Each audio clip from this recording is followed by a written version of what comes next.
பெத்த தாயை தெருவில் விட்டுட்டோம்னு அக்கம் பக்கத்தில் என்ன நினைப்பாங்க? தம்பி, உன் கோவத்தை கண்ட்ரோல் பண்ணிக்கோ.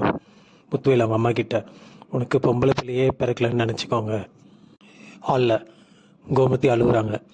அப்புறம் எத்தனை வருஷத்துக்கு தான் அண்ணன் கோவத்தோடு இருப்பாங்க? நானும் எங்கள் அம்மா கிட்ட பேசணும்னு நினைப்பேன்ல. அம்மாவை தெருவில் கூட்டிகிட்டு வந்து விட்டுட்டாங்களே. பாண்டியன் கடைக்கு கிளம்புறாரு. கோமதியும் அவங்க அம்மாவையும் இன்னும் சேர்த்து வைக்க முடியலையேன்னு மனசுக்குள்ளே நினைக்கிறாரு. சக்திவேல் அவரோட காரை வச்சு பாண்டியன் வழியை மறைச்சி நிற்கிறாங்க. கதிர் வராரு. இப்போ எதுக்கு வழியை மறைச்சி நிற்கிறீங்கன்னு கேட்குறாரு. பாண்டியன் சண்டை போட பார்ப்பாங்க. முத்துவேல், சக்தி வா போகலான்னு, நீ வண்டி எடுன்னு சொல்கிறாரு. ராஜியும் மீனாவும், மீனா, நம்ம 3 பேர் நிலைமையும் ஒன்று தான். ராஜி பக்கத்து வீட்டில் அவங்க அம்மாவை பார்க்குறாங்க. மீனா, உனக்காவது உங்கள் அம்மாவை பார்க்க முடியுது.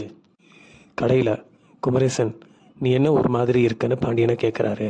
பாண்டியன், நான் கல்யாணத்துக்கு முன்னாடியே கோமதி கிட்ட நான் சொன்னேன், உங்கள் சொந்தக்காரங்களாம் உன்னை விட்டு போயிடுவாங்கன்னு. கோமதி சொன்னேன், எங்கள் அம்மா மட்டும் என்னை விட்டு போக மாட்டாங்கன்னு.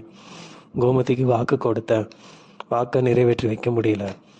நான் பண்ணதெல்லாம் பாவம் மாமா. செந்தில், நீங்கள் மட்டும் நினச்சா போதுமா? அம்மாவோட அண்ணன் நினைக்கணும்ல. பாண்டியன், பாவம் கோமதி இந்த வலியும் வேதனையும் 30 வருஷமாக பொறுத்துட்டு இருக்கா. பாண்டியன் வேலை இருக்குன்னு போகிறாரு. குமரேசன், உங்கள் அப்பா பாசக்காரண்டா. வீட்டில் கோமதி அழுவுறா.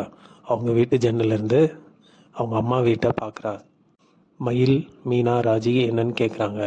மயில், உங்கள் அம்மாவை பார்க்க யார் தடுப்பா? கோமதி, அவ்வளவு நாளாக 2 குடும்பத்துக்கும் வெட்டு குத்து தான், உனக்கு தெரியாது. மயில், இத்தனை நாளாக சண்டையை சரி பண்ண முயற்சி எடுக்கலையா?